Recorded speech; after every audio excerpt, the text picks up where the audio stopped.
It's time for Milberger's Gardening South Texas, live from Milberger's Landscaping and Nursery at 1604 in Bulverde Road. During the next 2 hours, our experts will help you with your gardening questions when you call 210-308-8867. That's 210-308-8867. Or come by Milberger's during the show and have your question answered in person. And now it's time for Milberger's Gardening South Texas on 9:30 a.m. The Answer. And welcome to Milberger's Gardening South Texas on 9:30 a.m. The Answer. Milton Glueck along with Dr. Calvin Finch, who's answering a question off the air, and Mark Peterson, who's here with me and getting all ready to go. Did you heed my advice, or did you? Yes, I did. Oh, good. Okay. So thank you very much. Did you see the? No. Oh, you didn't see the mess? No. I came in on Wetmore and Bulverde. Very smart. Yeah. All right. No, thank you very much. Okay. Milton gave me some heads up on yeah, there was a little traffic issue.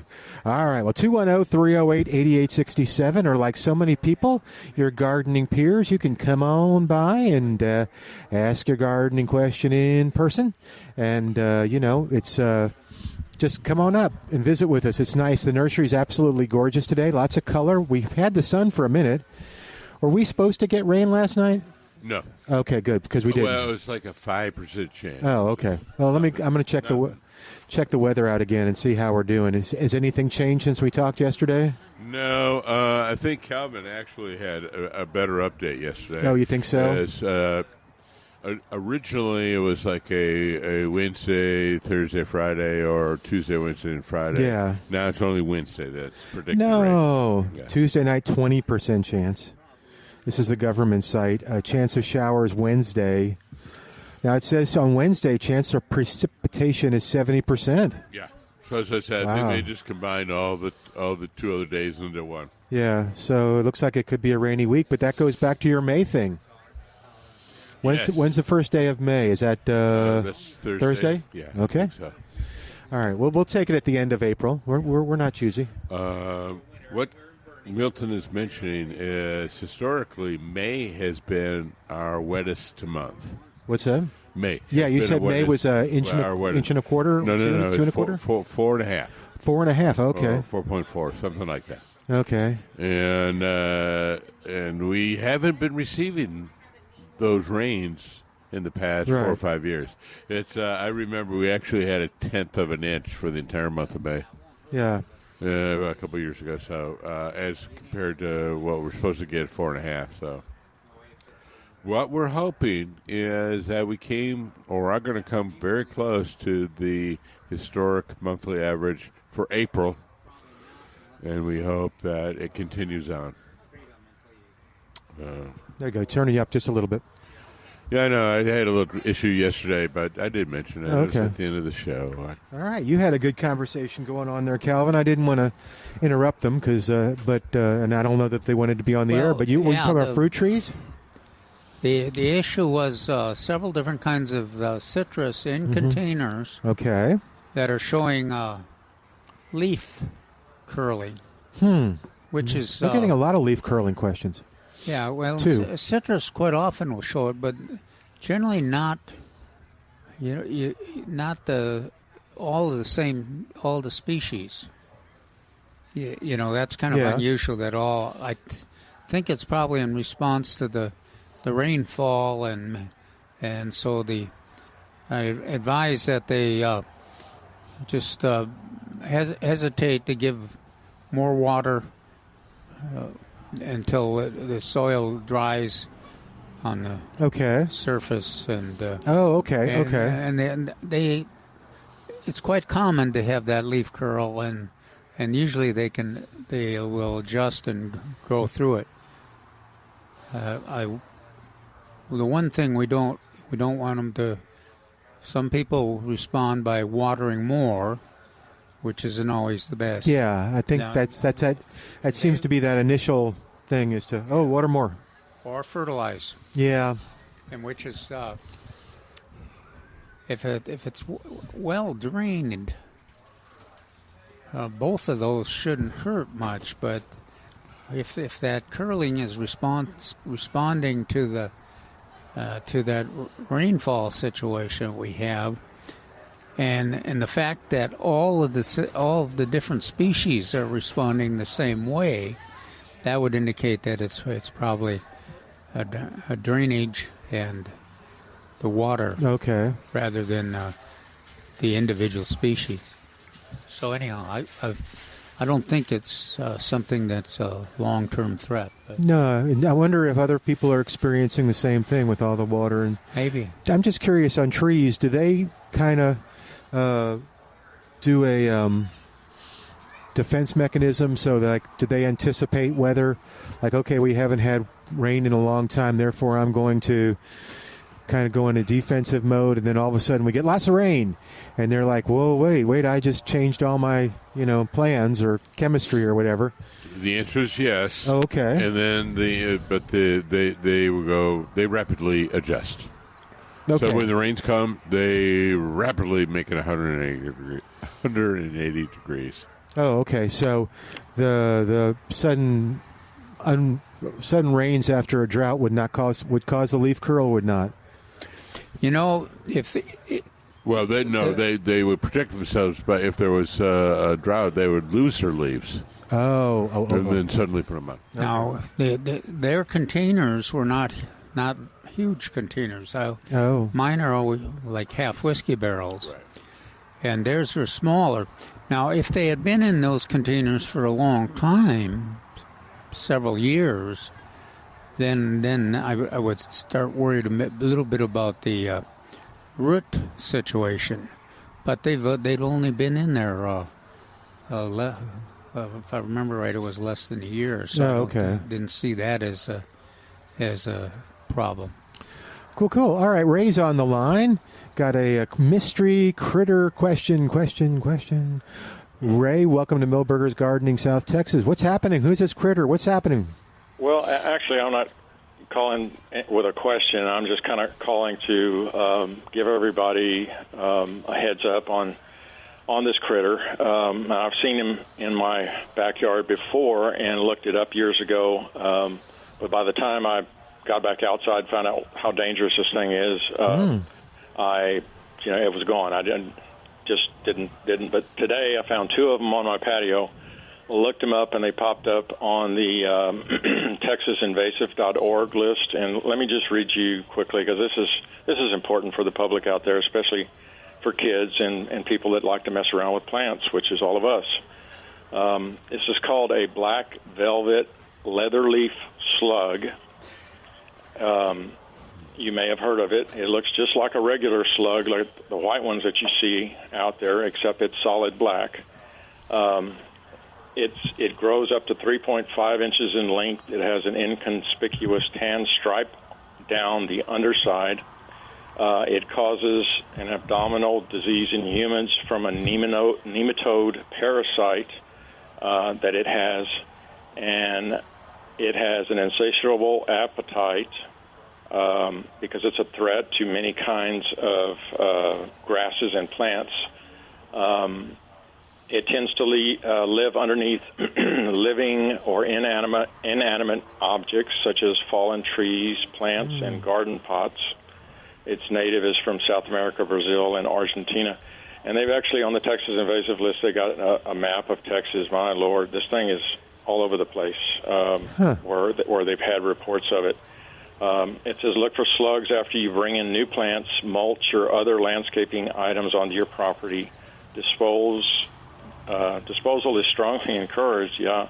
Place them in a Ziploc bag with salt and freezing overnight before throwing them away. You can control them with diatomaceous earth or slug baits. If you have pets, it says use the organic slug bait.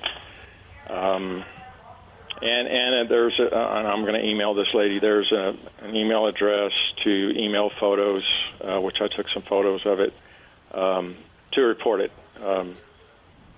So I guess she's with Interesting. me in Texas. Ray, you want to send Milton some of those photos? Yeah, would you send me the Milton Sure. at KLUP.com? And I'll send them to the guys? Sure, you bet. Now, the photos are okay. I should not worry about the photos, right? Yeah, I don't think you. Yeah, if you're scared of there might be a problem, you might want to put those photos in some alcohol. So that's what I did. So. Wow, this is weird. So how did you see them?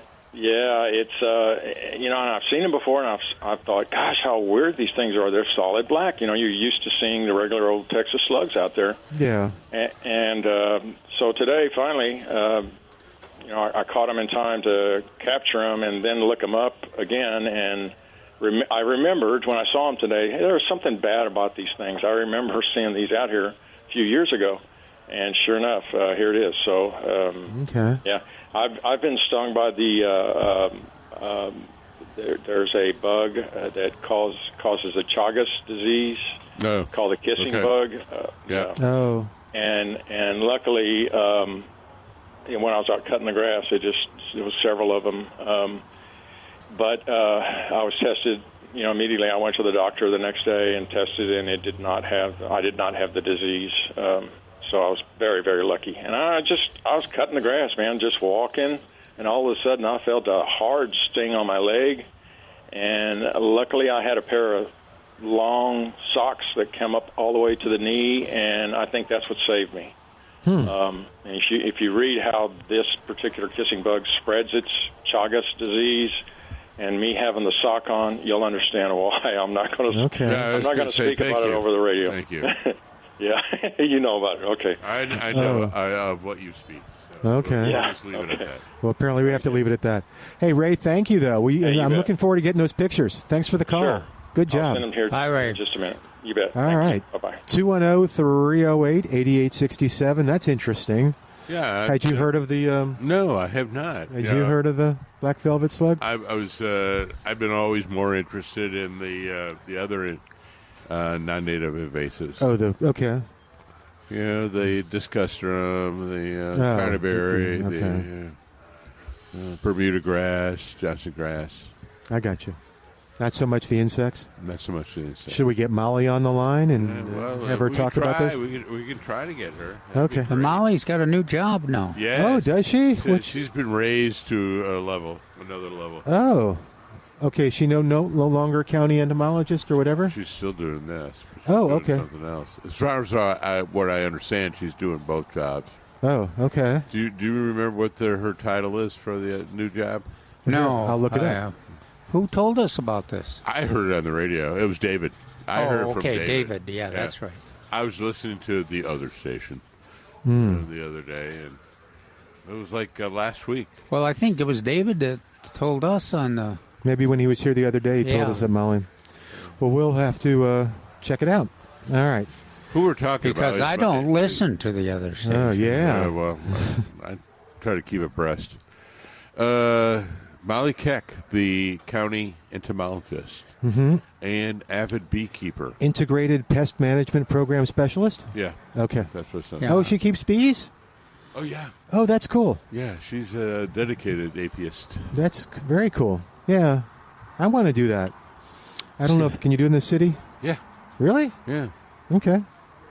Well, you have to have a large enough piece of land. Oh. In other words, the neighbors may get upset if you do it in the city. Okay. Molly's is her colony is on top of Trinity, one of the buildings at Trinity University. Trinity University? Yeah. Oh, okay. What, well, Monte Vista? we've got at least one neighbor that has bees. So. Oh, well, okay. Do they ever give you honey? No, they haven't yet. They're What? relatively new to the neighborhood. Oh, okay. Well, we're not making any friends. All right, 210-308-8867, 210-308-8867. Yeah, we got a lot of folks visiting with dogs today. Pretty dogs. Uh-oh. Little guy wants to, he's kind of getting upset or excited. I can't tell. All right, 210-308-8867. Well, we had some teases that we were going to talk about. You doing okay? The mold is making me stuffy and sneezy. Okay. But Yes. Remember, we were going to talk about a couple different things. And you got it all written out? Yeah. Oh, okay. What's that? We also want to remind everybody that there's another butterfly and milkweed class coming up on May 8th in Floresville at 6 p.m. That seems so far away, and now it's no longer. It's 2 weeks away. Yeah, a week from next Thursday. And yeah, that's right. If you want to register for that class, you can call my number 210-382-4455, or you can call the Wilson County Master Gardeners directly. Area code it's 573-286-8953. And of course the class will be run just like the other ones we have. There'll be a lecture, and then everybody that pre-registers will receive 2 containers with seeded milkweeds in there, and we'll expect them to monitor the milkweeds to let us know how the growth goes and any luck they've had with transplanting or lack of luck with transplanting. So that's, again, 6 p.m. on May 8th in Floresville, and the address is 1103 4th Street, Classroom 10. It's right by the library there, and there's a whole block and parking lot with the public buildings in it. Okay. Well, let's do this, Mark. You hang on to your stuff. We're kind of up against a break. Billy sent me pictures. Look at these first tomatoes of Billy McKenzie. Cool. Yeah, he thinks it's the new rodeo tomato. He says it's unusually healthy. That's pretty cool. Yeah. It's about 4 feet tall. Really? Yeah. Billy knows what he's doing. Do not mess with Billy. So we'll take a quick break and come back in a moment. 210-308-8867. Obviously, he managed to get through the wind. Oh, yeah, it sounds like it. Back in a moment on 9:30 a.m. The Answer.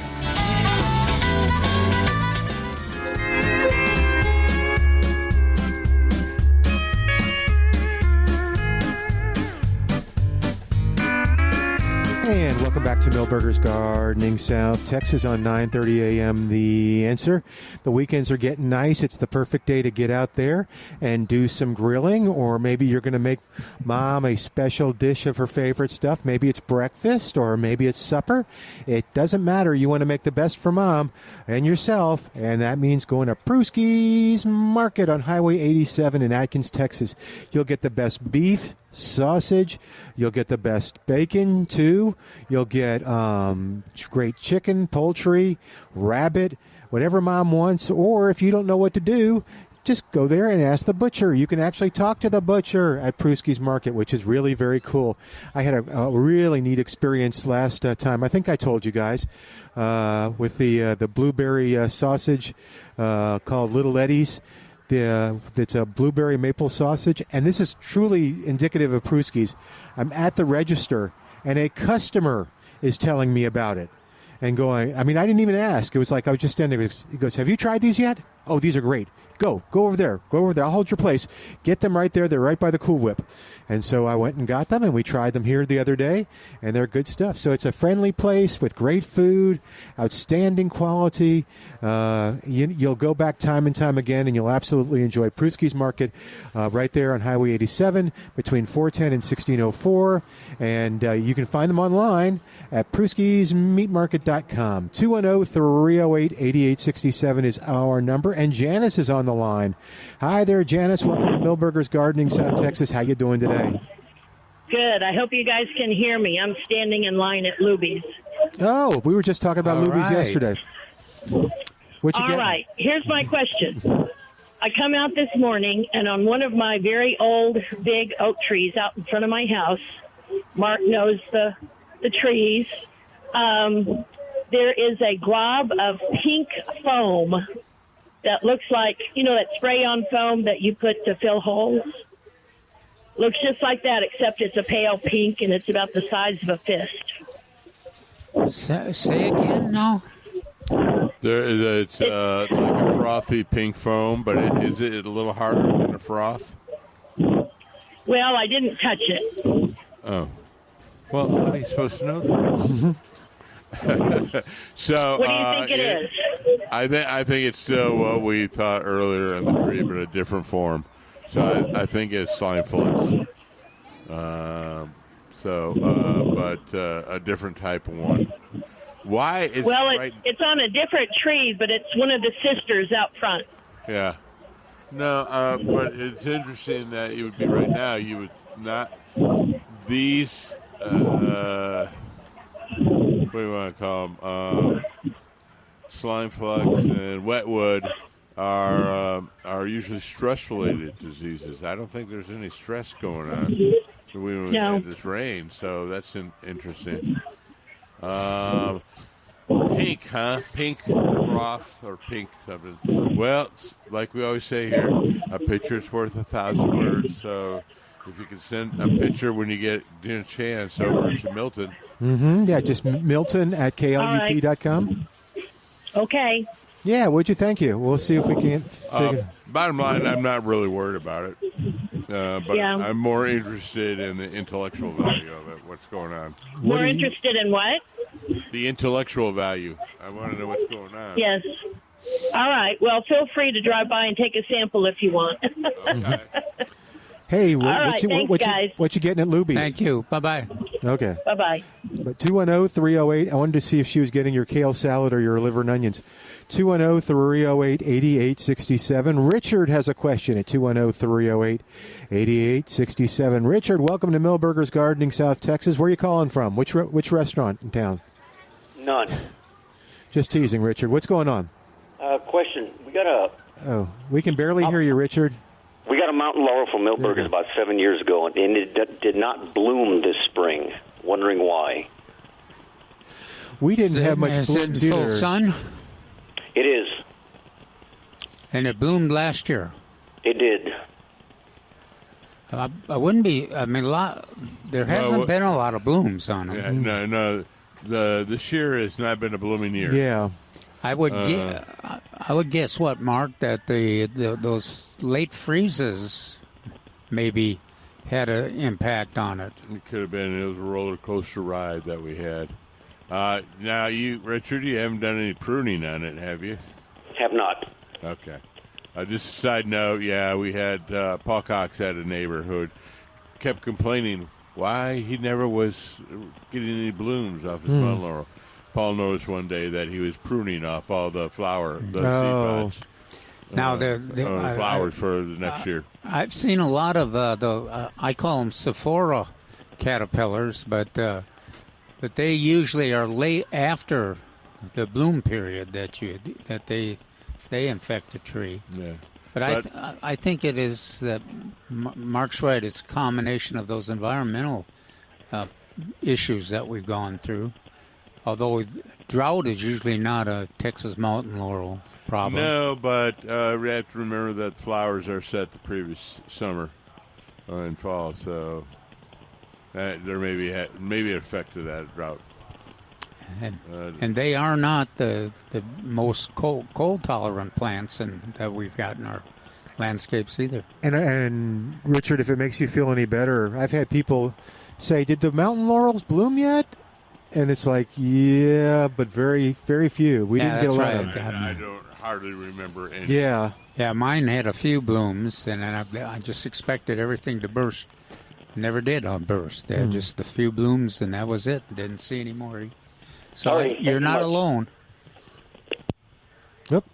Okay. Thanks, Richard. Thank you, Richard. All right, 210-308-8867. Here is our slug. First picture of the slug, the black velvet leather leaf slug, I think is what it was called. I'll check in a minute. Looks kind of fierce now that we've heard about it. I know. Here we go. I don't usually attribute leather leaf. I don't know what that means, but we say it was a black velvet leather leaf. Here it is. Here's the and I'll send you the article. But I can't send it to you now. Yeah, it looks evil. It looks like a Disney evil slug. All right. No, we're not supposed to touch it because it has some parasites that could get in you. But I did like the salt idea. The what now? The salt, the baggie of salt? Yeah. Or just putting the salt on it. And you were putting it in the freezer? Well, that's it. To totally kill it. I'm sure it's South American, doesn't like to be frozen. Okay. All right. 210-308-8867. We are here at Milberger's. I didn't know if she had a question or not, but nope, she's just buying something. 210-308-8867. All right, Mark, we're gonna throw it to you. You had some topics that you wanted to cover today. Well, as I mentioned yesterday at the end of the show, yes. I was working on a deer-resistant article and list. First the list, then the article, because a lot of people are talking about that. And I started creating one from memory. And then I finally found a sheet that my friend Kevin Grossbach, who used to be manager of the big wholesale nursery on the west side, Color Spot. And so I'm looking at all the lists, and you know what? They were pretty close. Oh, really? I didn't forget too many. So if you wanted to have deer-resistant or deer-tolerant flowers, we have them here. We have a lot of them here. I meant to ask Trace about one of them or two of them, but periwinkle, Vinca Cora, zinnias. Yeah. Oh, cool. One called Turnera is buttercup. Salvia, and of course we have 8 different salvias we can get. Copper Canyon daisy. Yeah.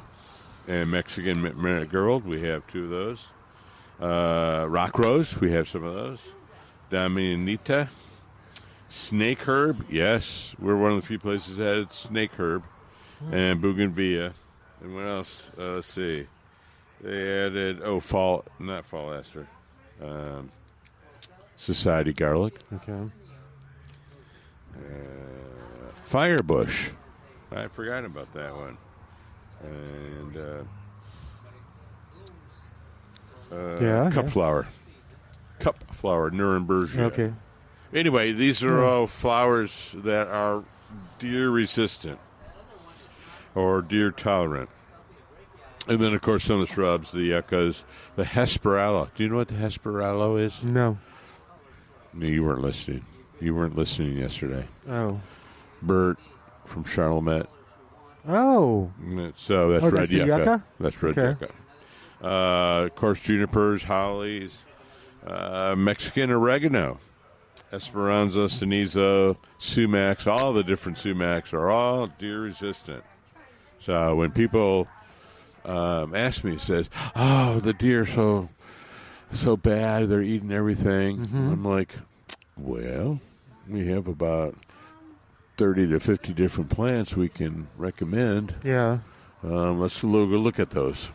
Well, and one of the things that comes up, too, is that, and Calvin's answering a question off the air, otherwise I'm sure he would jump in, is that even if it is a new plant from the nursery and it's on the deer-resistant list, the deer kind of like it because it's juicier, especially in times of drought. And yeah, it tends to be higher nutrition because they've been applying fertilizer, nutrients.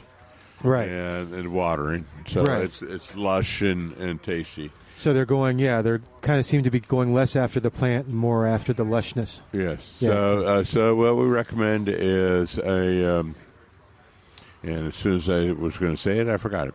But it's an application that you apply to the plant that keeps the deer away. Oh, okay. And we do it 5 to 6 weeks. Yeah, the deer repellent or the, what is it, I Must Garden?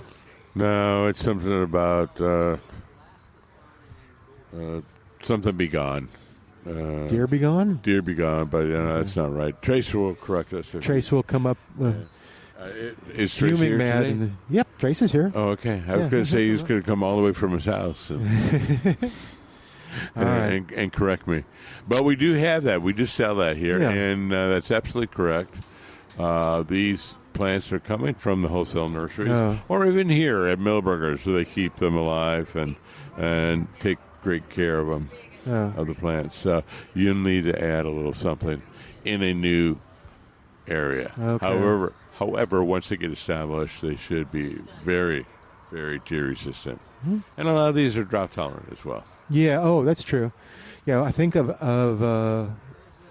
all the calls that we've gotten about vinca and deer, we've only gotten one call that said, "Oh no, the deer ate them in my neighborhood." Yeah, and it was a little suspect too. Yeah. Not to throw shade, but there was some issues. All right. But no, that seems to be a good choice. Are we safe to plant vinca now? I know we got them on sale, so you can get them in kind of. So I'm always a hesitant one because I like to wait till it gets really hot for the vinca, and I think we're right there. Okay, good. We're right there. Usually wait till around. You don't want to do it by calendar, but around the first of the month. Okay. 1st of May. All right. Well, Calvin, you had a good question. Hold on. Were you through? I'm sorry. Yep. Yeah. We were doing deer-resistant plants, but you had a couple questions. You want to start off with the bird bath? Sorry, hang on. It was a bird bath under. Oh yeah, that's right. Under a red oak tree, and is that a good idea? She was looking for a plant to surround the bird bath, and it was quite shady. My question was, is there any sun at all? You know, and it sounded like there was at least an hour or so in the morning, because I was trying to see if Penta would fit that. The thing about Penta, it does best if it gets a blast of sun and then shade the rest of the day, either in the morning but it even does very well if the blast of sun comes in the afternoon. It's very tolerant of that, a short blast, couple-hour blast of sun. Then the other one that I suggested was Salvia gregia, and that if it gets a little morning sun, then that should do enough blooming to meet her needs. She's familiar. She's into pollinators, so she's got lots of hummingbirds and butterflies.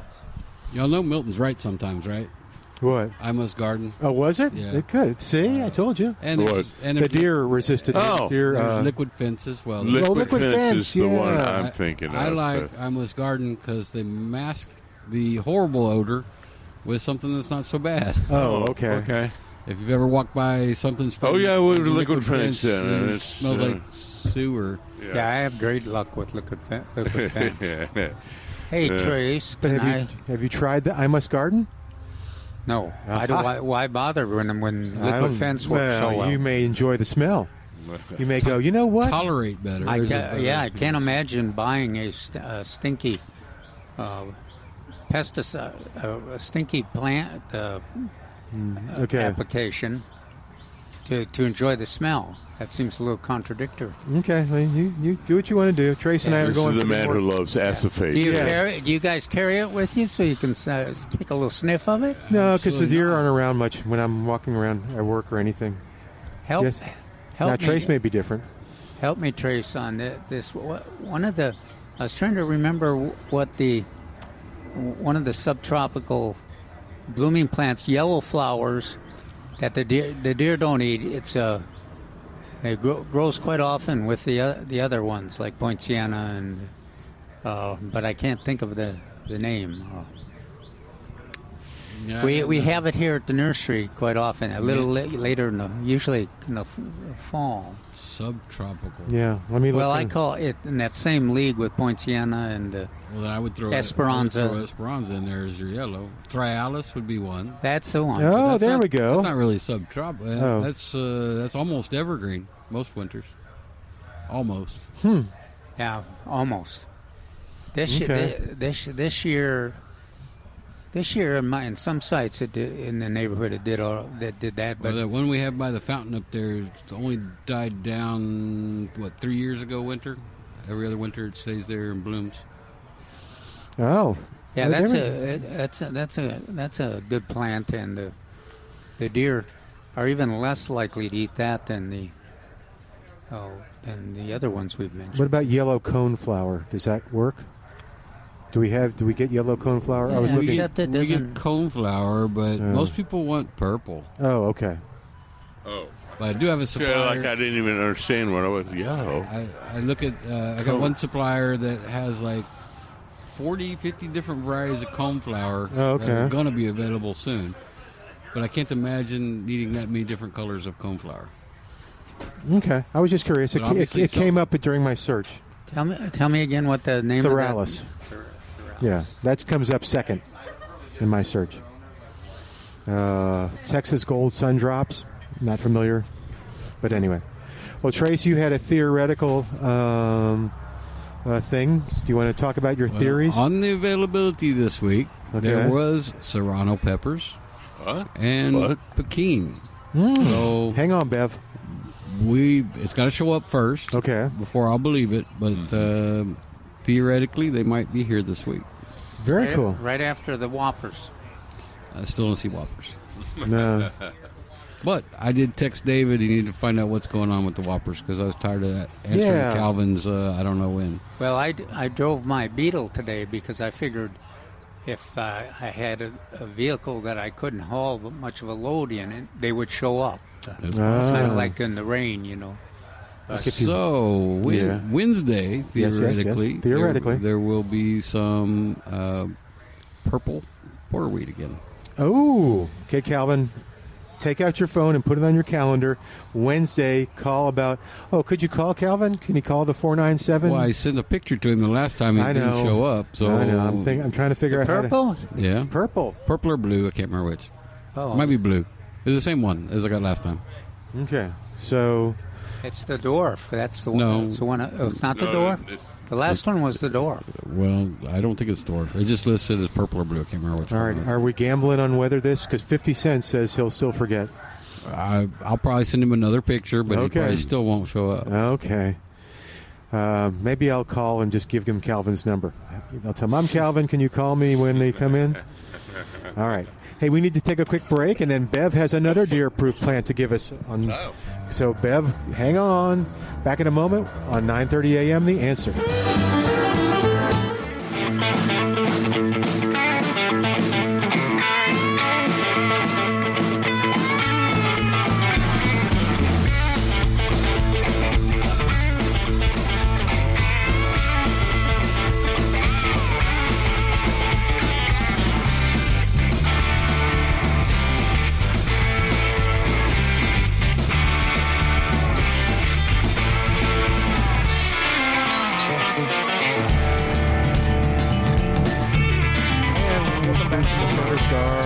South Texas on 9:30 a.m. The Answer. Bev is on the line at 210-308-8867.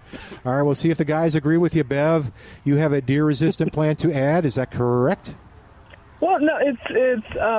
I just want to state that Society garlic is a really deer-resistant plant.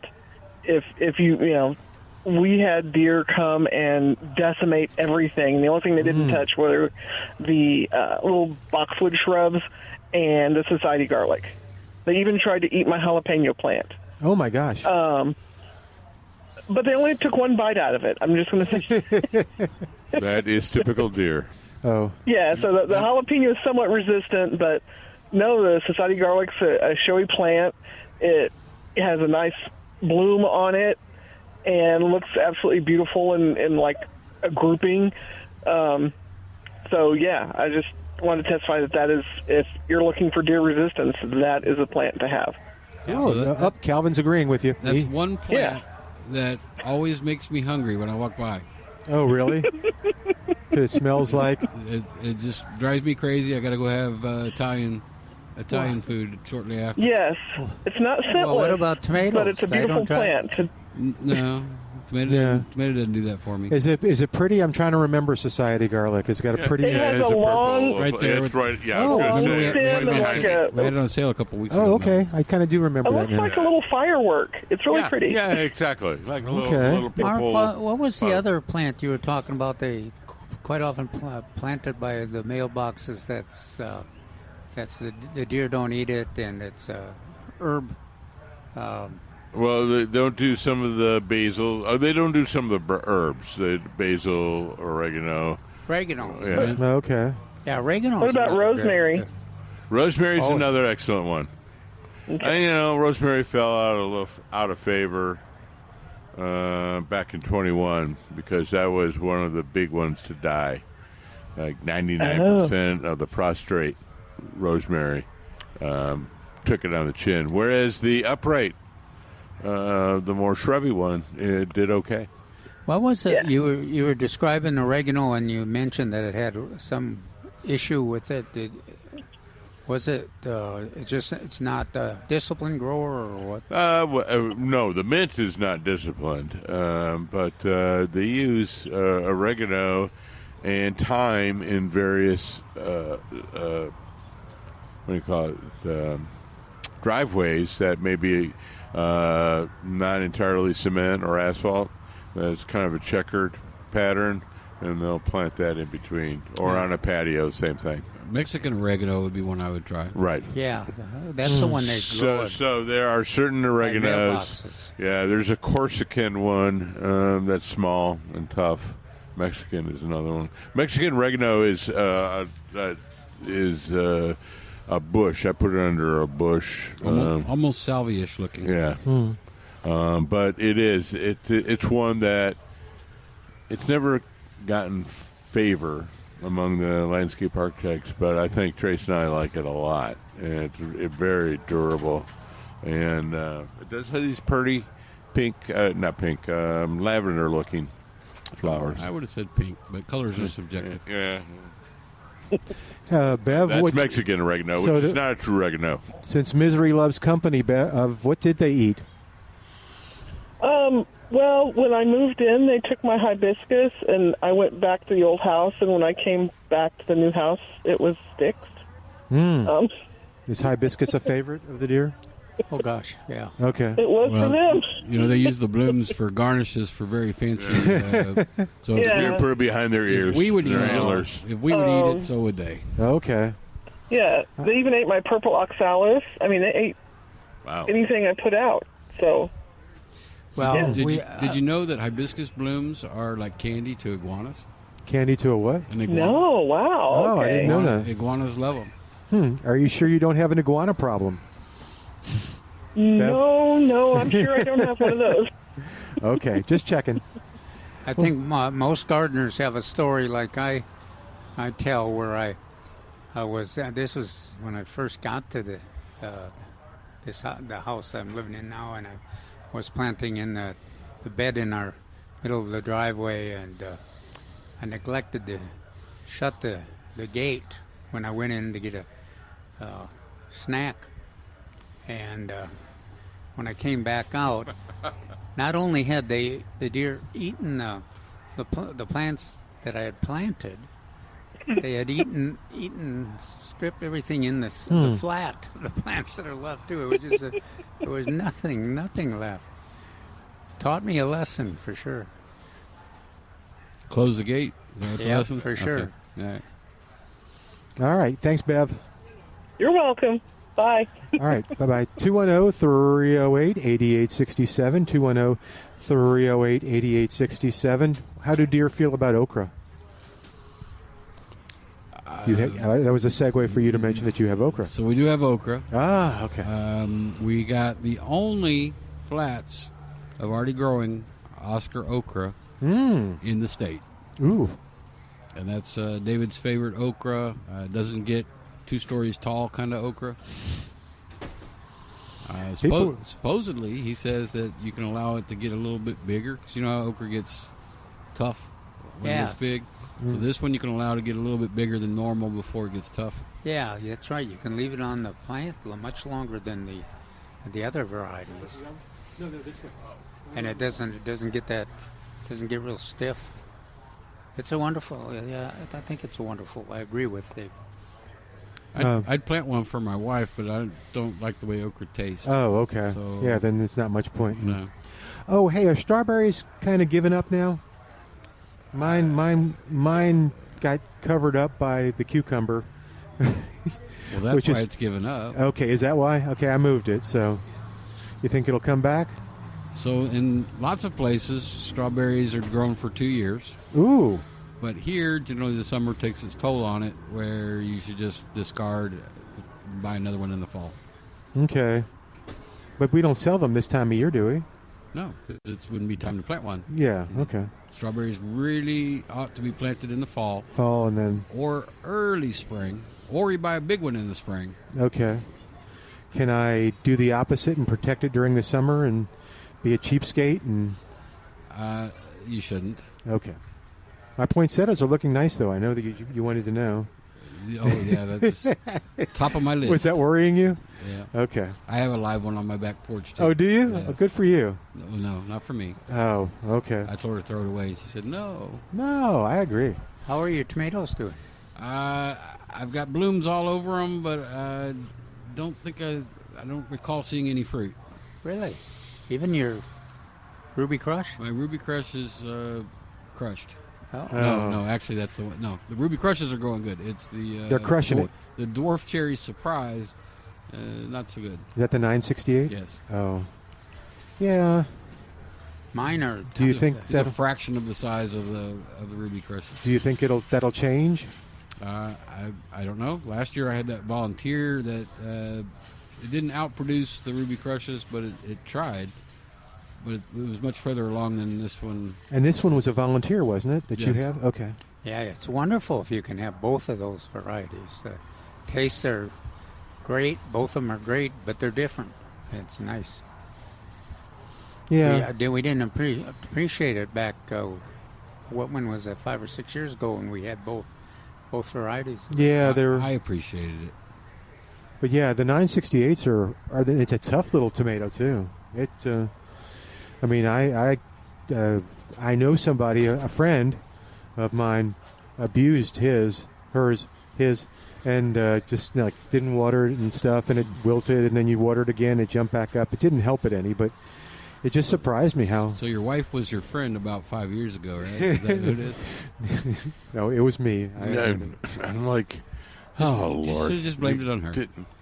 Oh no! Don't blame it. No, always accept the blame. She doesn't listen, does she? No. Okay. But her family does. Yeah. But no, it was me. But yeah, I wish we would get those back. Any? No. Okay, never coming back. Seeds are gone. So I understand. Okay.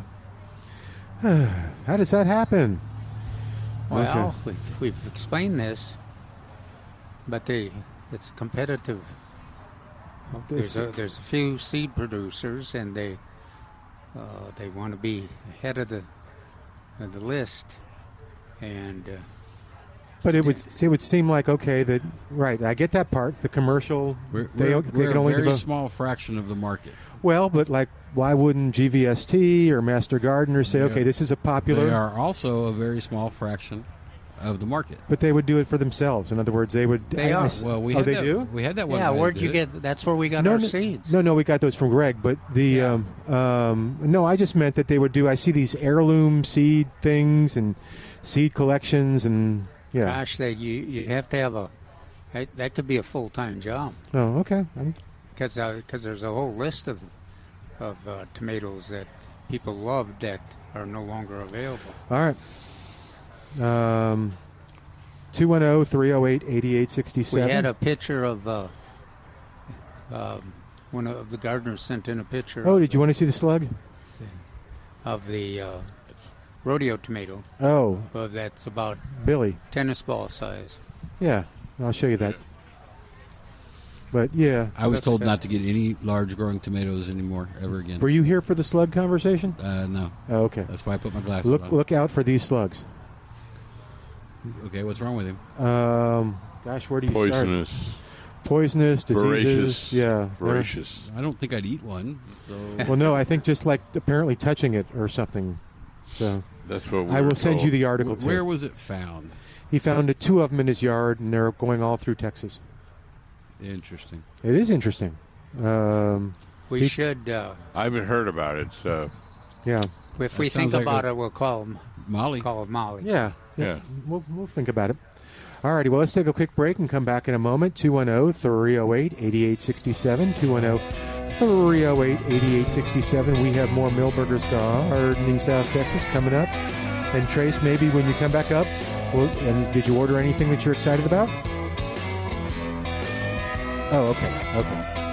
All right. Back in a moment on 9:30 a.m. The Answer. We're back with Milberger's Gardening South Texas, live from Milberger's Landscaping and Nursery at 1604 in Bulverde Road. Come out to visit or call us at 210-308-8867. That's 210-308-8867. And now back to Milberger's Gardening South Texas on 9:30 a.m. The Answer. And welcome back to Milberger's Gardening South Texas on 9:30 a.m. The Answer. 210-308-8867. 210-308-8867. Or come on by Milberger's. It's such a nice day. It's sunny-ish. It's not like yesterday where it was gray and yucky and humid. It's sunny-ish. It's partly cloudy, and it's a nice day. People are semi-gray. Is this? Yes, and it is. Semi-humid. Yeah. Okay. I bet it's not 71. I'll check and see. But I hope this doesn't embarrass him. Mr. Tomato is on the line. Billy is calling us. We'll talk about the tomatoes on 9:30 a.m. The Answer. I hope I didn't embarrass you, Billy. I just wondered if you got my email. Oh, I did. We were talking about it. We were bragging about you earlier. I guess I missed it. Yeah, okay. and Calvin was telling Trace, I think that was who you were talking about, right? With yeah. Yeah, well, tell us what's going on with it. Well, that's what I was wondering out. It's kind of outdoing itself. I think it's probably the new rodeo tomato. I'm not real sure, but it's probably 4 feet tall, and I think it's still growing. And the tomatoes were on fairly early, too. I've had tomatoes for about 10 days. Now, mine is only, I was a little surprised to hear that yours was 4 foot tall. Mine was about 3 foot. It's got some fruit, not as large as your fruit was shown in the picture. Yeah, that picture was made about 2 weeks ago. Oh, wow. What's it look like now? Just bigger. That's all. It hadn't turned red yet. Yeah. Well, I just hadn't heard much about the new rodeo tomato, and I wondered if other people were having good luck with it. Yeah, neither have we, so that's good. Thank you. So the ones that Calvin gave me, those were rodeo, right? Yeah. And they're not getting very tall. They're in a container, though. One is doing great. You know, Billy, and one's and it's got tomatoes on it, but just small ones. A lot of those folks that came to our classes and got the rodeo tomato, their plants were hurt.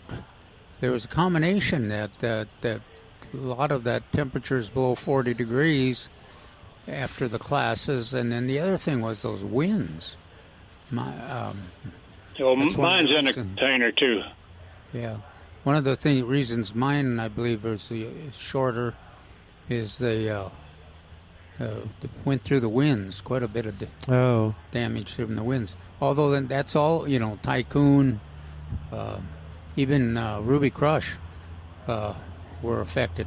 But I am harvesting Ruby Crush, but that's the only variety I've been harvesting so far. Okay, well, Billy, did you say that you're growing yours in a container? Yes. Yeah. Okay. How big a container? Probably a 15-gallon. Okay, that's pretty good big. size. Yeah. Okay. Well, you'll have to keep giving us reports. What else you growing, Billy? Nothing else except cucumbers, and they're coming along too. I saw there are a lot of blooms, and saw some little cucumbers about an inch long the other day. So really? Oh wow! Did you grow them from seed or from? No, they're from your plants. Okay. Oh, okay. Yeah, Milton's got a bunch too. They're in a container too, and I have a. Did you want to come on the air? Okay. Sorry, we had someone who's coming up and asking Mark a question. Yeah, this is my first year with cucumbers, and it's a treat. First off, they're beautiful. The blooms are beautiful. Yeah, yes, they are. And Yeah. if you got the big ones like I do, they get 8 or 9 inches long. I just slice them up and eat them, and boy, they're good. Yeah. Yeah, I don't think I'll have to look and see how far after. So I've got blooms now, and it's probably the first week of blooms. When would I expect to see cucumbers? 2 weeks. 2 weeks? Wow, really? Yeah, I have. Depending on the variety and how large you. Oh, which ones did I get? I got them here. They were the no, I can't remember the name. It was anyway. It doesn't matter. But I don't think you had but one name. Mine have little bitty cucumbers about an inch long. Okay, I'll have to look for them. Boy, once they start, they move fast. Now I will tell you too that I think this is the cucumber. Again, with the little yellow flowers. They like to vine. They want to go places. Yes, I have something similar to a tomato cage, larger size, and I run mine up it instead of on the ground, since they're in a container too. Yeah, I might have to. So should I train mine to kind of go up it a little bit? Because it's not okay. Yeah, you have to train them, and they put out little feeders that catch a hold or something. Okay. Yeah, they just keep moving, Milton. Otherwise, they'll grow right up here. I don't doubt it. I think that I was talking about a strawberry, Billy, that was being beat up by my other plants. They had gone over the little feeders, had gone into the strawberry, and were attacking it. But I'm excited to see. I got cucumbers, I got squash, zucchini. That's pretty too. And then I have green beans. I think bush beans. So. I used to have a lot of stuff, but I'll be 98 years old next month. Wow. So just don't do as much as I used to. No, I think at 98 you're forgiven. I'll go back and listen to you on the radio. All right, thanks, Billy. Yeah. All right, you take care. 210-308-8867. Bye, Billy. Thanks again. I'll give you reports on my my stuff. Yeah, we need to give Billy. We need more reports on the rodeo tomato each week for Billy. That's right. That surprises me. I hadn't even thought about that word. Did you have a question? Can we ask it on the air? Come on the air with us. Yeah, just come on the air. Is that okay? Yeah. Yeah, grab the mic. You'll be on the air. What's going on? This Aladdin pepper, is it a bell pepper or? It's a combination. It will be slightly conical, but it is in the bell pepper family. How large does the fruit grow? I looked it up yesterday. Is that there you go? Mary's got it. But not like really big. Okay.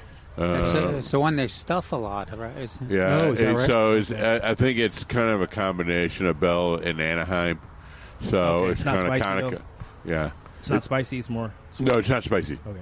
Well, thank you. Cool. Appreciate it. Yeah, thanks for coming on the air. So we have a lot of those. We have that Aristotle too. I don't know too much about that one. It's a red bell. Is that a red bell? Okay. Thank you, Mary. About what temperature should I shade the plants? When do they not do so? No, it likes full sun. Full sun? Yeah. Lots of heat now. Lots of heat. Yeah. Perfect. Now, that one has fruit on it, but there's a couple of other ones out there that have more foliage. That have what? More foliage. More foliage. Yeah. That would be a better choice. Well, I'm just saying that one's a little... Yeah, see, the leaves got a little tattered there. Little tattered of the leaves. Well, thank you. I appreciate it. All right. But that one does have fruit on it, so that's always a benefit. And if you get in trouble, Mary can help you pick out one. Oh, I just said if you get in trouble, she's going to come on the air, but then she'll help you pick out a good one. Okay. What's going on, Mary? Hey, I just have to brag on the caterpillars I raised recently out of the butterfly garden. Oh, please start bragging. About 6. I saw at least 6 of them, and now they've all gone off to chrysalide. Are they monarchs? Monarchs. Uh-huh. Yeah. I haven't seen any queens yet, but we've got several reports from other gardeners too. I haven't seen any though in my neighborhood. The monarchs? Monarchs. Yeah. Well, we had enough fly through here that I got some, raised them already. Cool. A brood of them. Yeah. Huh? Now we've seen giant swallowtails and saw a couple of red admirals, but that's about. Oh, and then we just saw that hummingbird go through here. So. Yep. Now, but that's what have you got now in the? What Mary's talking about is the Milberger's certified butterfly garden here. which is features landscape plants that are very attractive, but also plants that will encourage monarch butterflies and other butterflies to raise their young. Yep. I got several varieties of plants in there for different butterflies. But name a few that. What about nectar sources for folks that? Well, the nectar sources I have are the milkweed itself, and the. Is that tropical milkweed? The tropical, and I have also got the tuberosa American. Oh, cool. Yeah. Yeah, and butterfly weed. The butterfly weed that's coming back, well, and it's about to bloom. And then I've got. The horse herb is one that that also raises a butterfly. Oh gosh, I can't get the name in my head, but the bordered patch. Oh yeah, yeah, and that's the one that the sunflowers. Oh, okay. Yeah, the sunflower plant family, which the horse herb is. Huh? I didn't know that. Yeah. Yeah, they if you grow sunflowers, you'll have bordered patch. And sometimes they'll strip the foliage, and of course it grows right back. What is border patch? This is a butterfly. Oh, okay. Huh. Yep. So attractive. It's attractive. Yeah, that's the one I've seen raised in my garden. The peacock. There's one that's a peacock butterfly of some kind. That the Flamacanthus is their food source. You've also got fritillaries around here. We've seen a few. Yes, and I have the passion vine for them. Yeah. Are the passion vines full of foliage now? Just starting to get some showing. They were frozen back, so. Somebody, was it Milton that sent me a picture of a passion vine flower? Oh yeah, that was yesterday. That purple flower. That's pretty. And what they had done was, this was near, I don't know what the area of town is, maybe kind of near where the Cove restaurant is. And I was just walking through the neighborhood, and they had put it almost like in a cage. And so it was just wound around and around and around, and all these beautiful purple flowers on it. You know, a lot of times I've seen the fritillaries will strip, just like the border patch on the sunflower, will strip all the foliage off of the vine. They can get kind of ahead of the growth, but it comes back year after year. Yep, and I have them every year in the garden. Now there's that, what's that native, that one's, once you get that in your yard, you'll have that back every single year. The maypop. Maypop, yeah. Oh, yeah. And that's got a very attractive flower. Yeah, is that the one that looks like the little apple on it? Yeah. Okay. Yes, and that's got the bloom, and then it's got the little apple. Little passion fruit. Yeah. Cool. Yeah. All right. Cool. And what else you growing? You're always growing good stuff. Got any porterweed in there? Oh, did you get the rodeo tomato? I actually did not plant the garden this year, the vegetable garden this year. Okay. That's sad. I was having a hard time keeping up with stuff. Okay. So, that's understandable. I guess she's getting old, you know. She's she's within striking distance, and she's holding a heavy object in her hand, Calvin. Perhaps you want to be a little more careful. Just a second, Calvin. But well, that's a shame. But I'll gear up for it again in the fall and start a fall garden. Okay. All right. Thanks, Mary. All right. Thank y'all. You take care. All right, 210-308-8867, 210-308-8867. All right, gentlemen, where do you want to go now? You want to talk? Want to talk about Calvin's article? Yeah, we could. That'd Calvin? be good, yeah. Okay. Got the headline is Cat's Claw, colorful. Cat's Claw is blooming. I don't know how widespread it is, Mark. I know it's in medical centers. Well, you just drive 281 and look across the Amostam, and you'll see it on a lot of trees. That's why I hate it.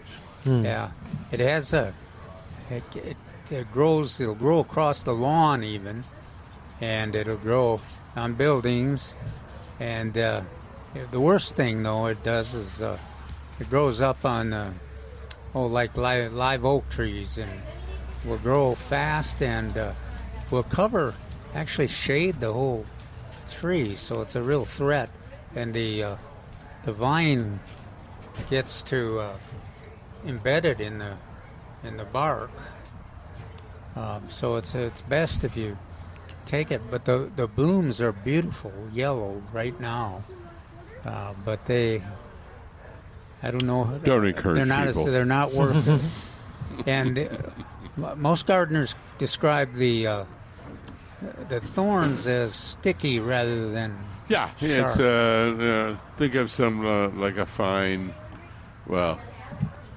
small little prickles on a long branch. So it's not going to hook you. Not like a weesach will. Another evil plant. No, you really were traumatized by that weesach. I'm trying to think of what we have. So on Easter, we spent the afternoon in the backyard, and there's this weed that there's this open area behind the house that's kind of like where trucks and garbage trucks and people were supposed to deliver stuff.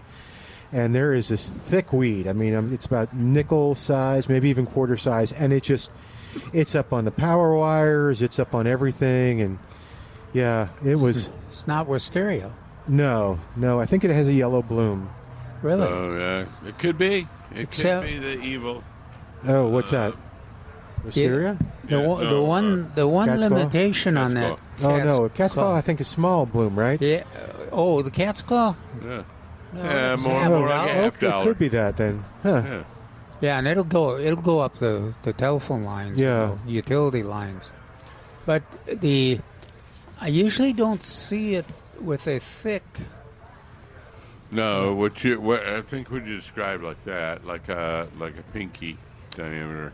It's the saving grace is that when you have cold weather, it's like 25 degrees. It freezes back, so you've got your live oaks and some of the other plants and your fences get a little relief. So 2021 was a blessing. Oh, for that? Do they? But it's just waiting to come back. Yeah. Oh, it's Yeah. I mean, and man, it holds on tight. So you start pulling on it, and it's like it just suddenly realizes it's got to hold on. So you kind of get a little far. You're pulling on it with your gloves, and it's coming off, and you're feeling, powerful over this plant, and and then all of a sudden it ain't budging. Yeah. It's a lot of times it's easier just to cut it. Yes, that's what I learned. Yeah. I went to find a little source and just trim it, and then let it die, and then. Yeah, and what do you use?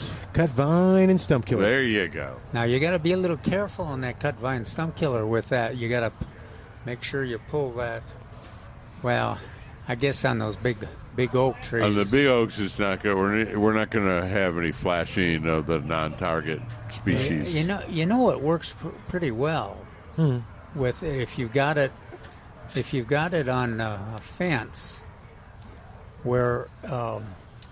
Like it'll cover a whole fence, and you can spray. I was trying to think of the cut vine and stump killer active ingredient. What is that? No, Remedy. No, Triclopyr. Actually, Remedy is the product. But Remedy is another product you can use. Oh, that's not the ingredient. Okay. But the Remedy works really well to kill that cut vine stump killer. But of course, you got to be very careful because it'll penetrate bark even on if you got other desirable plants. It's penetrates bark much easier or more than Roundup used to. Oh yeah, you were saying be very, very careful. I wonder on that if you can just scrape the vine and cover the scrape, and it'll do the same thing. What I was doing before was cutting it and dipping it. Oh, yeah. The problem is with that cat's claw. A typical large oak tree might have 100 stems. Oh, easily have 100 stems coming. You are correct. Triclopyr is the active ingredient in Remedy. What is it? Triclopyr. Oh, okay. But that vine is sensitive to that. Hey, I'll have to try that. Another one we mentioned, of course, we've been talking a lot about the Salvia calcinea. That's with the red blooms, and it blooms in sun or shade, reseeds itself. And then also Mark quite often brings up Salvia gregii. Cool. Hey, let's take a quick break. 210-308-8867. And is there more to talk about in the article? Yeah. Oh, good. Back after this on 9:30 a.m. The Answer, 210-308-8867.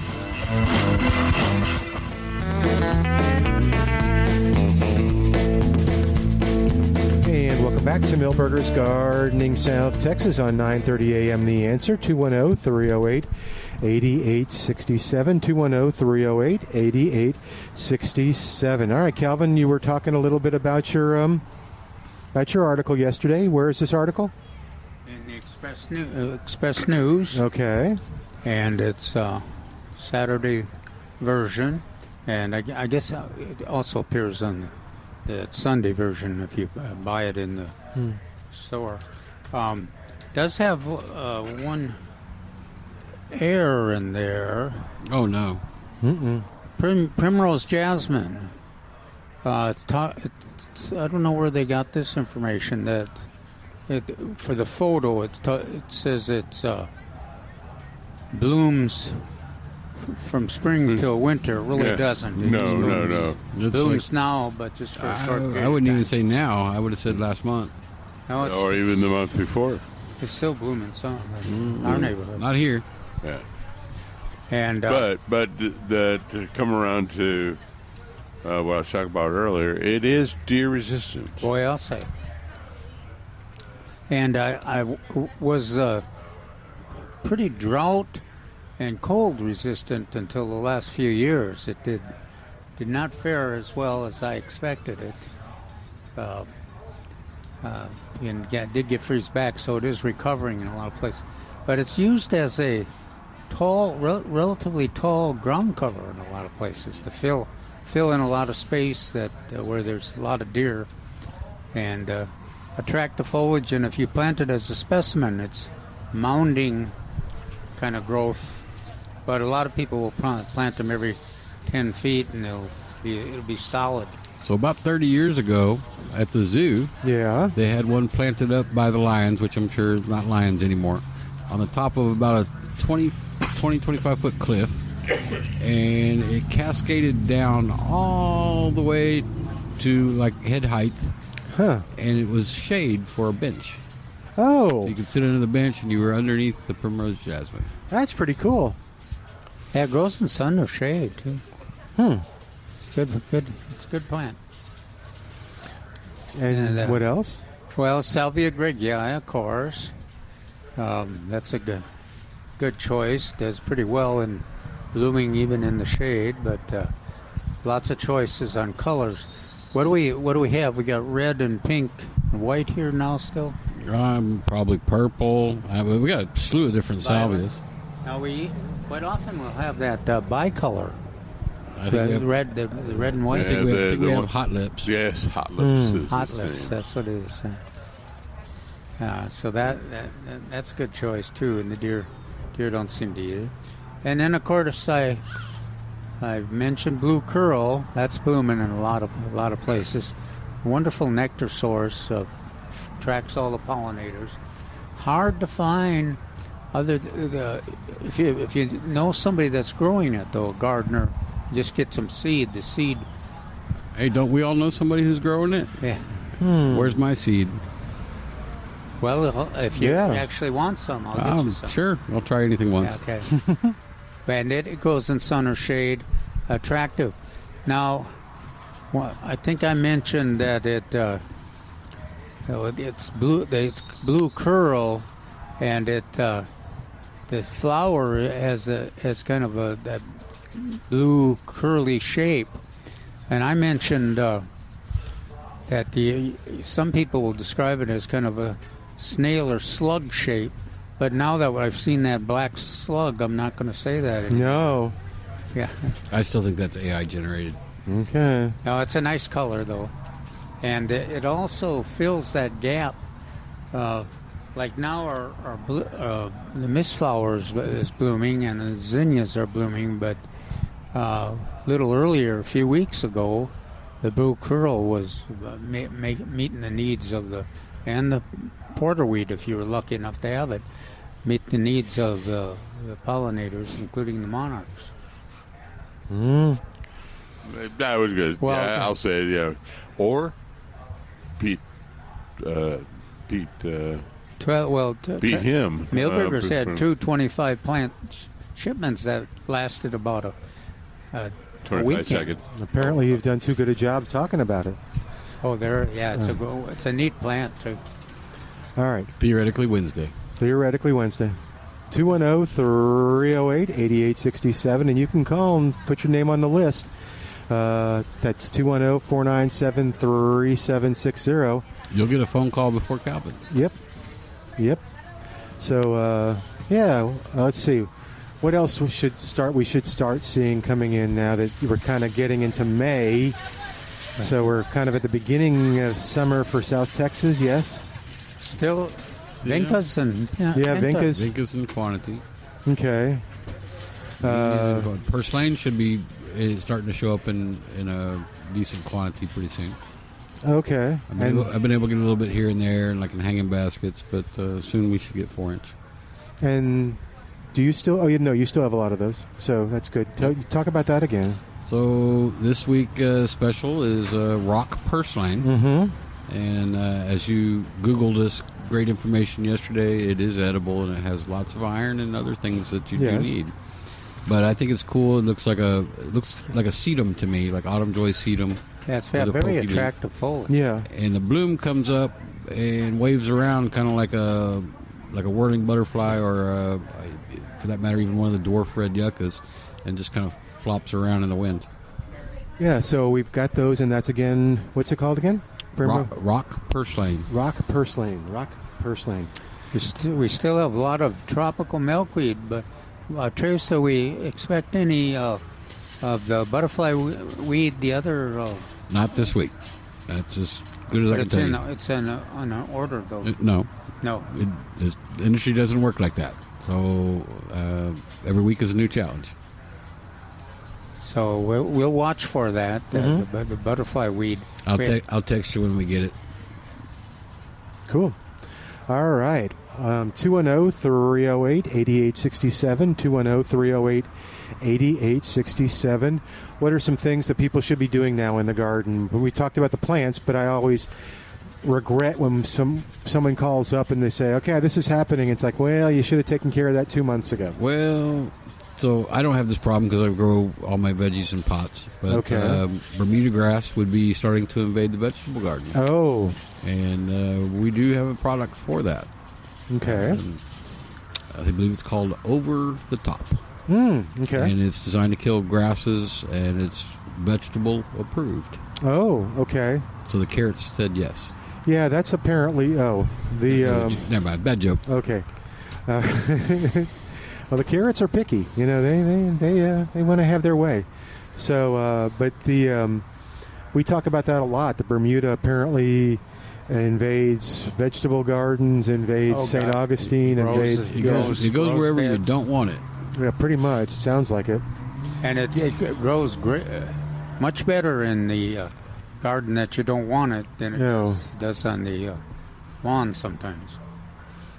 Okay. And what else? Anything else we should be doing? I got a question from a gardener that said that they are growing potatoes for the first time. Oh. And they tried to follow our recommendations, and they're growing. The plants are growing very vigorously and tall, and he's wondering, when does he know when to harvest? Which is relatively easy with the potato. Mm-hmm. When you can start harvesting when it starts blooming. And then, of course, you generally want to harvest the balance of the potatoes when the plant starts browning the top. You don't want it to sit, because we haven't had the problem with the soil getting too moist or having any kind of potato rot because it's been so dry. But this gardener mentioned that he'd mounded it up, and Good. Yeah, so he's waiting anxiously to see to harvest some and then go ahead and start cooking them. So mulching the vegetable garden would be as we're going to get hotter. Remember, plants sweat very similar to us. All right, did you have a question? Mulching. Can we ask it on the air? Sure. Okay. Here you go. We're going to give you the microphone, and you'll be on the air. And Pat, hang on. Okay. Okay. So show Mark the picture, and then what you got? You're on the air. Hi. So I have a question about a tree that looks like an insect has gotten into it. So we had 2 red oaks in our front yard. One of them died, and then the other one is still alive, but the bottom looks similar to the one that died. So this is a picture of part of the trunk of the one that died. So you can see little burrow holes, and then on the inside. I'm sorry. Your phone is so sensitive. It's not like mine. So there it is, and then it has little burrow holes there. Yeah. And then on the inside, that's what it looked like. Right. Kind of almost crescent-shaped. And then its brother in the front yard right now, this is what the bottom looks like. Okay. So it looks like it's going to be in the same boat soon if I don't take care of it. Oh. But it looks healthy otherwise. Okay. So I don't know what the insect is, and I don't know what to do about it. If you could help me. It was a beetle, what commonly people call borer, and it was I want to say cerambycid. It was one that went into the wood, as opposed to the cambium layer. So it was after you cut it, you saw it was well into the wood on that. It almost looked like cicada damage on the outside, but part of the thing is, or part of the, you have to know that all borers are attracted to stressed trees. So I saw you pull the mulch away. That was good. Yes. And it was trimmed up a little high. We moved in with it. Okay, I'm just saying. I'm just what I'm noticing. I don't know how to help it now. And how often were you watering it beforehand? Well, over the winter, it didn't get a lot of water. Yeah, I did think so. So that's why I was like, yeah, I probably should have received a couple of good soakings during the winter. Okay. 2 to 4. Okay. But there's not a whole lot you can do. Okay. There's not a lot of tools in the toolbox. All the ones we used to have are now banned. We used to paint the trunk with insecticide to prevent that. Those are no longer with us. So what I would do, and because of the type of beetle it is, you can't use any of the systemic. Thank you, sir. Systemic for insecticides. So I would try to maintain its health. Okay. The trunk in the ground. Why don't you show me that one? It was a little scary. Yeah, it's kind of. And I took a video of it as well. I know. I'm supposed to move my mic. Okay.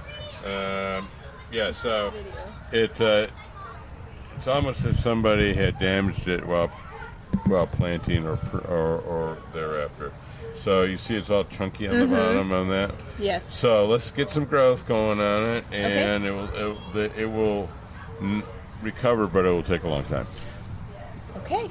It's a great... So the beetle that did that is probably no longer there. It's no longer with it. No. When they took the dead tree down, they cut it, and they could see the exit holes on that. Yep. Or the damage in that gone. So we're looking at damage is already done, just overall health of the plant. And increase the overall health of the plant. Don't take the weed eater to the bottom of the tree like the previous person did. That's what that is. Yes. Yeah. Okay. So what we're going to try to do is increase the growth, increase the health. Okay. So a fertilization. Okay. A small amount. I would like to see in the fall 1959, but you can do an organic one 3 times over the next 12 months. Okay, organic. Is there a specific spacing No, over the next 12 months, about once every 3 months. Okay. All righty, thank you. Thank you so much. You bet. Good luck. You bet. It's a very common question. That's why I like to spend a little time with that, because it's frequently asked when the next occupant comes in and goes, "What's wrong with my tree?" Well, and it's you don't even have to see the picture quite often to guess what the damage is. The string mowing, lawnmowers running into that. Yeah, That's what it looked like. Yeah, Texas when I redwoods. went, that's where it was. It was the string trimmer on the base of the tree. All right, let's take a quick break. You can hang for a sec if you want, and then when we come back, we'll talk to Pat right after this. 210-308-8867, 210-308-8867. More of Milberger's Gardening South Texas coming up on 9:30 a.m. The Answer.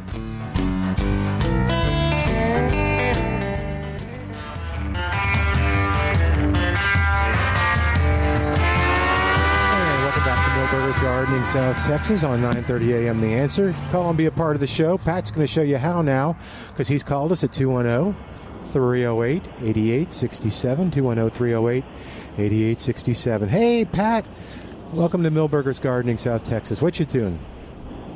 Hey, and I know I saw you guys earlier, but I had to run into the car. I got two. There you go. I got two easy ones. Bougainvillea. So if you buy them there, and I didn't get one today, but I'm going to come back. If you buy one there and it's in a pot, how often you got to water a bougainvillea? You water it when it dries out considerably. I mean, you don't. It's not a plant that you want to keep the soil wet. Moist. You want that to dry out for that. I always think of it in an inch, but half an inch. Yeah. I was going to ask you what size pot, and then I was going to say bougainvilleas like to be abused. There you go. They want to be root bound and they want to be dry. There you go. All righty, that's helpful. And then the second question is, I was over there early this morning, like at 10 o'clock when they opened, because my wife selected and purchased a crabapple tree. And so I got it home, and we got it down to where we're going to plant it. And then she said, "Oh, by the way, do you really like every part of that tree?" I thought, well, that was something I wish I would have known about $180 ago. But so is that true? Do deer like crabapple trees?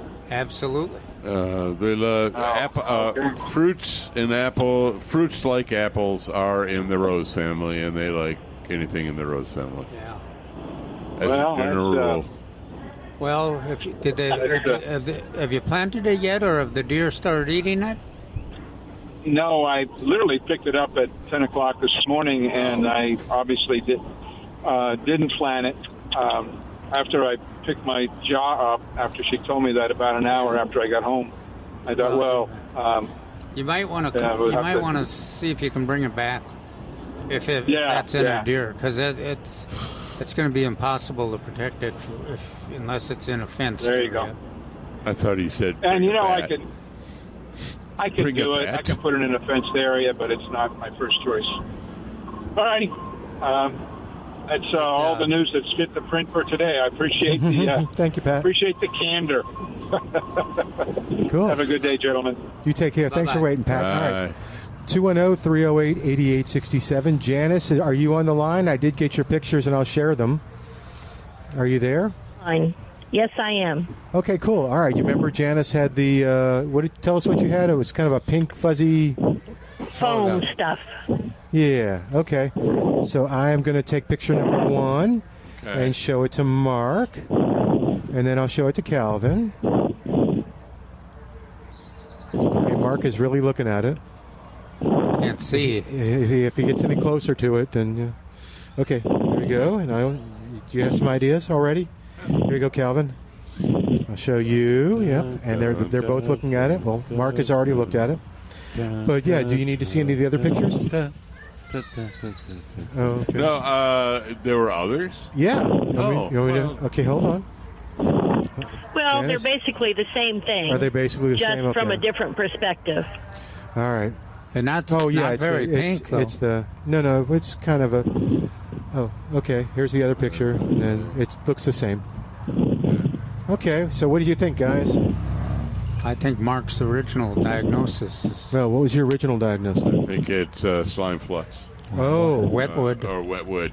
It's AKA wetwood. Sometimes when it's brown and drippy, we call it wetwood, and sometimes when it's frothy, we call it slime flux. Slime flux? Yeah. Gruesome name. Yes, S-L-U-X. Slime. Oh, F-L-U-X. Flux. Get the flux. All right. And how does it get that? You say that's from a tree being in distress? Yeah, it's usually associated with stress. What happens is bacteria within the tree, natural bacteria within the tree, starts going haywire and producing methane and carbon dioxide, and it pushes out the sap. The expanding gas pushes out the sap and ferments it at the same time. And so you'll see these areas where all of a sudden you see a bunch of insects and butterflies around this certain area, and it's like I said, usually it's in a form of either brown, amber liquid or a frothy substance, the slime flux. It's not unusual in our soils and in our lack of irregular rainfall, that stress situation, and slopes and all kinds of... way back when, in the last century, they frequently would drill a hole in the tree and put a pipe in to allow that to escape the tree and flow outside the tree off the bark, because sometimes it will kill bark or stain it, discolor it in some form or fashion, usually a whitening of the bark. But nothing you can do about it. We don't really know the cause. We think it's associated with stress. So it is kind of interesting this time of year when we had a little rain. At least we had some rain. But maybe it was too much, like you implied earlier. Like the tree was like, I shut down. I can't handle all this new stuff. So I don't know. All right. But I wouldn't worry about it. Okay, just one more thing to not worry about. Right. That's true. All right, guys, thanks very much. I appreciate your advice. Appreciate it. Yeah, I think Thank I you. had, and does it eventually go away, or you just live with it, or? You just live with it, but it comes and goes. Okay. You may not see it again for another 6 or 7 years. Or forever. Oh, wow. Or forever. And do you remember what tree she said it was on? Yeah, she has a lovely stand of live oaks in the front. Oh, okay.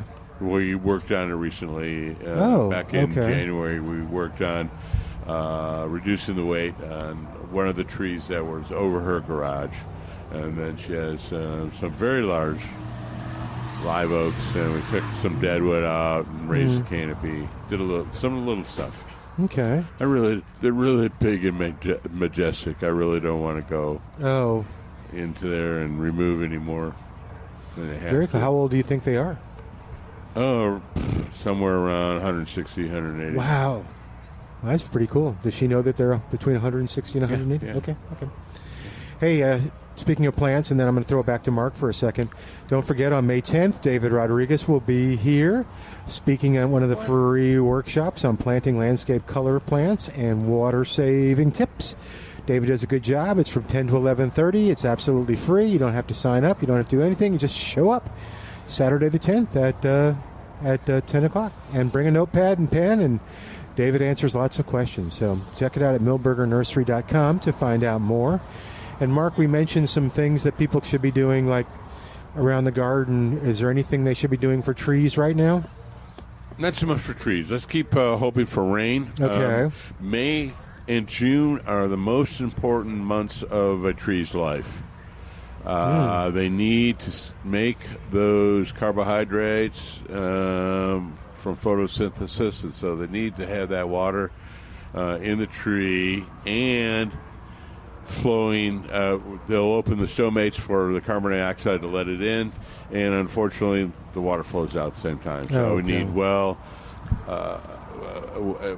saturated soils for that. Okay. What? No, I'm just kind of going on. I was struggling for the right words. Okay. Well, and it's time to fertilize the lawn, too. Oh, okay, yeah. Yeah, if you've mowed real grass twice, you've got your Bermuda grass, San Augustine, the zoysia grass is greened up, and then you want to go ahead. 1959 is a good fertilizer. Follow the label instructions and get it out there. May 1st is a good target date for it. I like our Milbergers because it has a little iron and sulfate in it. Yep. Okay, JJ, you may get the last word today. What's going on with your plum trees? All right. Hey, how's it going, guys? Good, good. I got a plum tree, and it has hundreds of plums. Is it true that you're supposed to thin that out so that the plums will be bigger? Yes.